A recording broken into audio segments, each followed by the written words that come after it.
My dears, when we were in our early 20s, back in the year 2017, we went to Tallinn to attend a youth conference. We had one thing on our mind.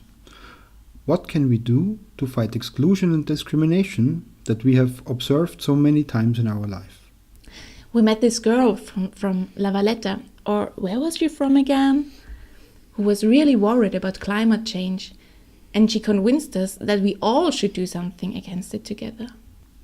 We came across a group of delegates from all across Europe, from Kilkenny to Rovaniemi, from Odessa to Santo Isidoro, who heavily discussed how in other countries rural youth was lacking infrastructure and possibilities for young people. We also discussed with some international youth delegates, and another topic crossed our minds. More spaces for participation are not only necessary in our communities, but also on European level. When we met some of them again a few months later in Sofia, almost 50,000 young people from all across Europe have also been asked about their ideas for the future of Europe. Together, we developed our common vision for the future and we created the 11 youth goals. Since then, a lot has changed and evolved.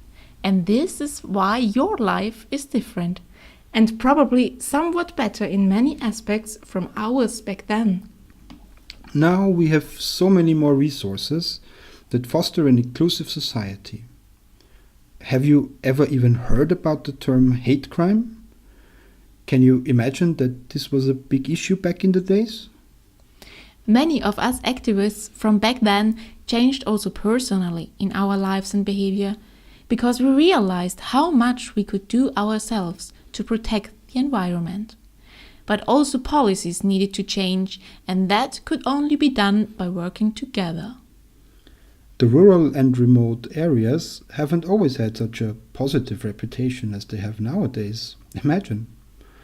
Together we achieved quite some change in attitude. When you have the feeling that so many things need to be done and you don't even know where to start, it's wise to find other people that share your dreams and visions. So you are asking how we met the goals? Maybe you can't change everything, but it's worth to embark on the journey. Once on the journey, you often meet inspiring and passionate people. And the more people engage and take a paddle and help move the boat forward, the further you can go. When we met in Vienna back then, in September 2018, many of us took those paddles and took off in a direction that makes Europe now what it has become. Person by person, Delegate by delegate, decision maker by decision maker, organization by organization, we can work towards creating a world that works for all.